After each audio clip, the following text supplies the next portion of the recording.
урматтуу телегөрүүчүлөр, Тынара Жумабекова эжекебиздин азын олук болсо дагы тагдыры менен таанышып алдык. Азыркы учурда Тынара эжекебиз студияда олтурган кези. Кош келипсиз биздин студиябызга. Эжеке ошол жерде олтурган конокторубузга, жалпы телегөрүүчүлөрүбүзгө өзүңүздүн тагдырыңызды дагы бир ирет баяндап өтсөңүз болот. Мен ушу Кызыл Дыйкан айылынан болом, 74-жылкымын.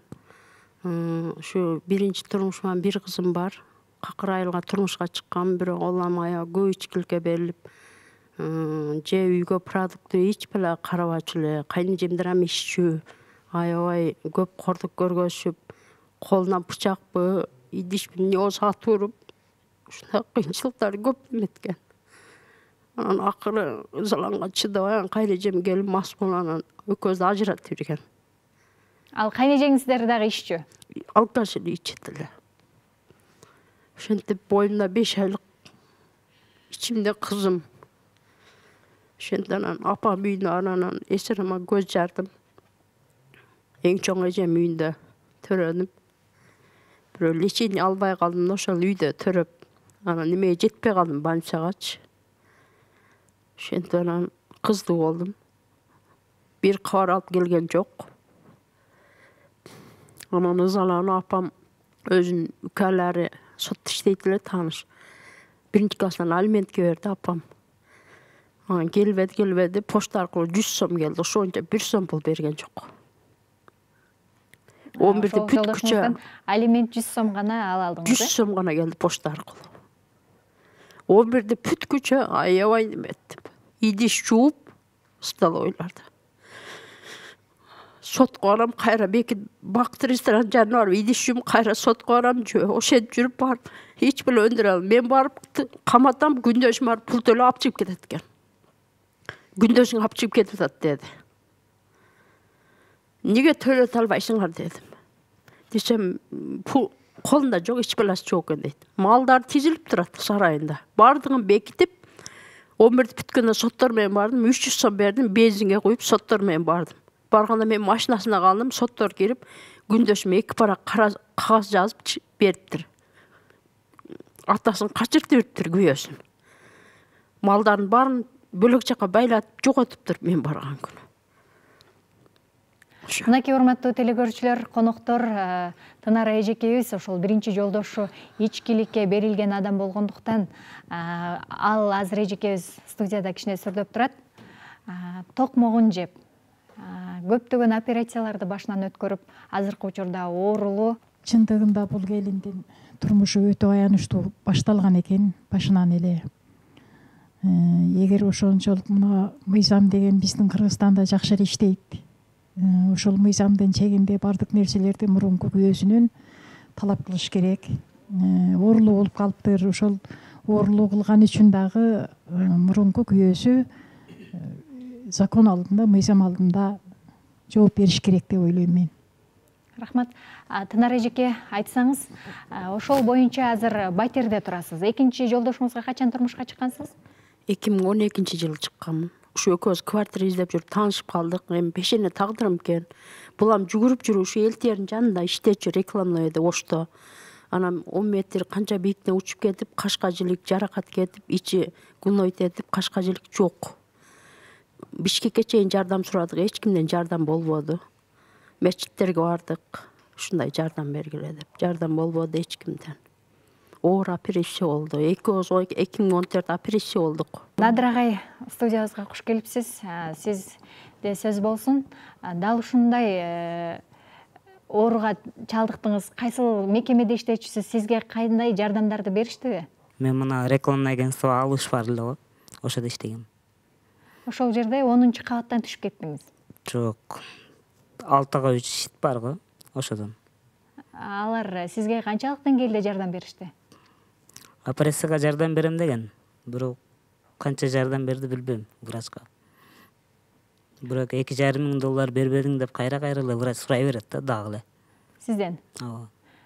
Сиздин операция болгонуңузга сен акча берген жоксуң деп сизден сурап турат. Ооба. Негизинен ал адамга сиз кайрылгансызбы? Мага жардам бер, мен ушундай оорулуу болуп калдым деп. Чогуу барганбыз өзүбүз. Кандай жооп айтат анан? Ошол мекеменин ээси. Ол мекеменин ээси өзү өкүл атам болот. Азыр жолдо көрсө даже кандай сынамды учурашпайбыз да. Сиз ушул абалга келгенге чейин 6 саныңыз аман кадимкидей иштеп жүгүрүп жүргөнсүз. Ооба. 2010 баштап 2014 ноябрга чейин чогуу бирге болгонбуз. Ошол өзүңүздүн кыскача жашооңузга токтолсоңуз, анан ушул Тынар эже менен баш кошконуңузду, андан кийин башка үй бүлө курбадыңызбы, балдарыңыз барбы? Балдарым бар, бир уулум. Бир уулуңуз бар, э? Ооба. Анан Тынар эже азыркы учурда сизди карап, Азыр чогуубуз. Берки аялым менен ажырашып кеткем.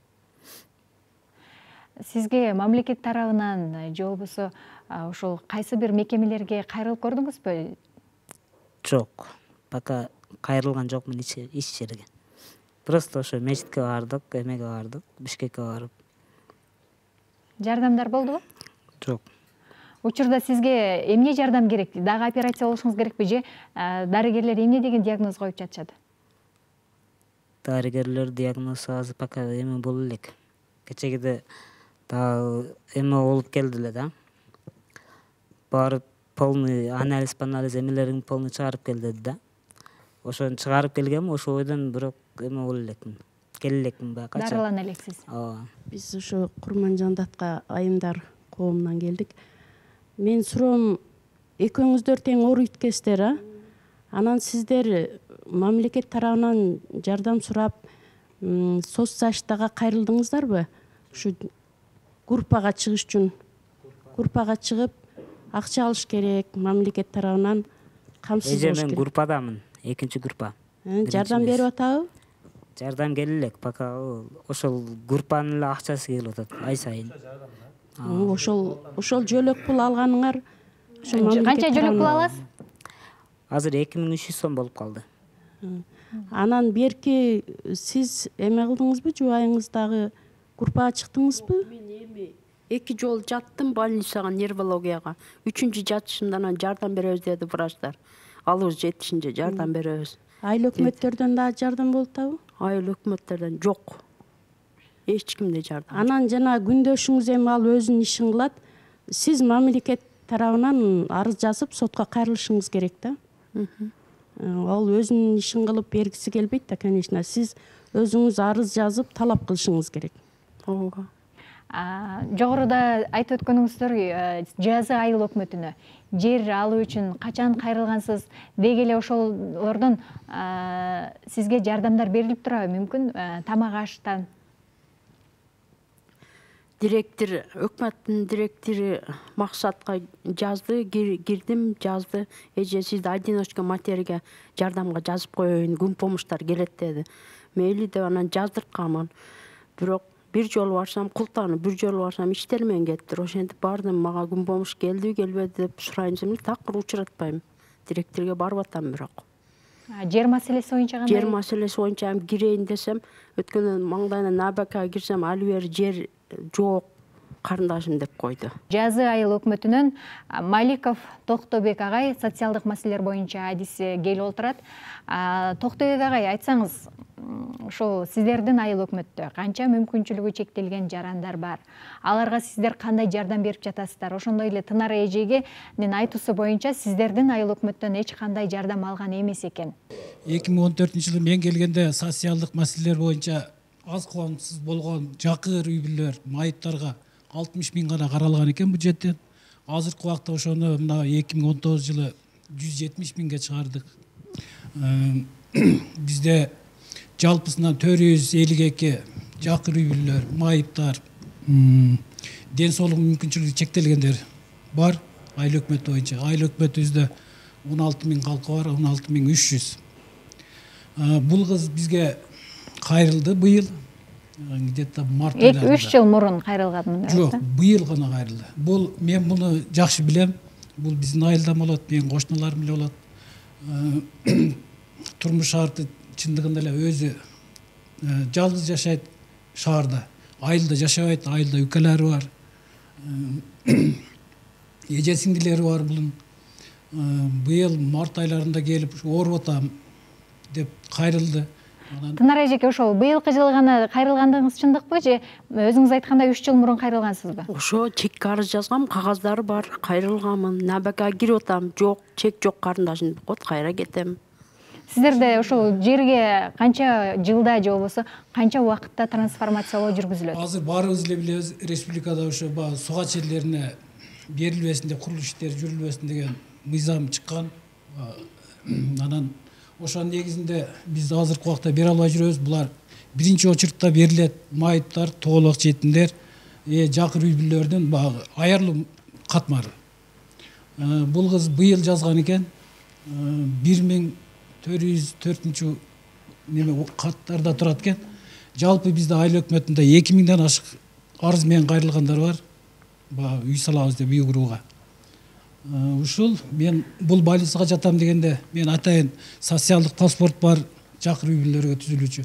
Ошону толтуруп, турмуш шарты менен таанышып, анан больницага ушу мен справка бергем да, баягы булар соцфондду көп төлөйт го, баягы 2600 канча. Алар ошонун процентин гана 20-30% гана төлөйт да, ошо эгерде справканы алып барсачы. Ошол справканы жазып бергем, андан кийин кайрылган. Анан сиздерге ошол тамак аш жактан күн помощь деп коет, жардамдар келип турат. Ошол жардамдан дагы такыр албады. Жок, азыркы биздин убакта мамлекет тарабынан акчалай же материалдык эч кандай жардам берилбейт. Биз айыл өкмөтүнөн гана жакыр үй бүлөлөргө арыз менен кайрылгандарга, турмуш шарты оорлорго 1000 сомдон 2000 сомго чейин жардам беребиз. Бул бизде 500ге жакын жакыр үй бүлө майыптар бар. Аларга биз бюджетке карап туруп 170 000 акча бөлүнгөн. Эми аны жеткире албайсың да. Мурун азыр ошол Тынар эже боюнча айтсаңыз, сиздер эмне үчүн бул үй бүлөгө жардам бере албагандыгыңызды? Себеби бул өзгөндө жашайт биринчи очередь. Анан кийин муну мен көрүп калам. Баягы ар кандай эми турмуш тиричилик неме болуп туруп, ар жерде соода кылып калат. Өзүңүз айткандай тараза коюп иштейт, иштейт. Мурун соода да кылып жүрчү. Анан өзгөндө учураганда кантасың десем жакшы деп экөөбүздүн да учурашып калабыз да, айылдаш катары. Кайрылган жок бизге. Мында материалдык жардам боюнча. Азыркы өзүнүн сөзүндө мен кайрылып келип жатам деп атасыз. Бул сөзүңүз канчалык деңгээлде чындык? Материалдык жардамга кайрылгансызбы? Март айында барганмын неврологиядан. Али соспонтон 2,5 миң деди компьютерден. Анан мен аябай неметип узаласам. Жок, материалдык, мисалы көмүр алууга, ошол эле учурда мен нан чайым жок болуп атат, акча бериңиздер деп кайрылгансызбы? Жок, анткен жокмун. Бирок неме максат директор одиночка матери деп жазып койгон, ошо күн помощь берилет эже, сизге ам жазып коюн деп жазган. Бирок ала элексиз. Барам, иш таппайм ол директорду. Же култап кетет, же бир иштер менен кетип калат. Мен айтар элем да, мына ал айыл өкмөтүндөгү социалдык жактан иштегендер ушундай турмушу начар семьяны өзгөчө көңүл бөлүшүңөр керек да силер. Аларды издетип, анан акча келсин деп ора кылбай эле өзүңөр деле бар, Кудайга шүгүр. Жаныңардан деле чогултуп берип турайлы, кийин келгенде расчет кылып коебуз дешиңер керек эле. Эми качан барса жок. Сурап, изденип, кыйналып, өкмөттүн мыйзамы бар. Силер үйгө чейин алып барып бергенге милдеттүүсүңөр. Ошондой адамдарга жардам бербей кимге жардам бересиңер, айнан айындар. Мындай көңүл бөлгүлө мыйзам бар, мыйзам. Мына кээде телевизордон көрүп, аяк бактан көрүп калабыз.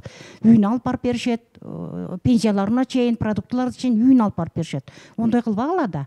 Негизи бул туура эмес. Өзүңөрдүн мыйзамды билгиле. Сиз айтканыңыз туура. Мунун эми азыркы убакта туруктуу жашаган жер жок, биз каядан издеп табабыз? Учету дагы азыркы билесиздер, паспортто жазылган. Мына 216-нан 016 деп багыдай жашаган жери көрсөтүлбөйт да. Мунун жашаган жери көрсөтүлбөйт. Мына кызы бар 95-жылкы мурунку турмушунан да. Аныкы жазылып турат. 2000 канча 17-жылы алган экен, Мырзеке айылы өкмөтү деп. Бул кыз былтыр алдың да? Паспортуңу? Жаңысын кыйлап же былтыр ушундай эле алды да. Анда жазылбайт, анан кийин бизде реестрде жок. Анан муну каякта жашаган, өзгөндө жашайт. Сиздерде иштеген тиешелүү адистер менен маектешип келдиңизби? Эми ушул Тынара Жумабековага жер качан, кайсыл күнү берилет деген? Жок, аны биз чече албайбыз да. аны биз азыр сизди ушул эфирге жиберип аткан депутаттар карап атышат. Мына азыркы сессияда мына жакында болот, уже пышып келе жатат. Кайрак жерден баягы суат эмес жерден, кайрак жерден ошо баягы трансформация деп коет го, ошондой кылып ошого алып баратат да. Өкүнүчтүүсү биздин ошол айыл өкмөттөгү кээ бир адистерибиз айтат, бирок ошол ишти аткарышпайт экен да.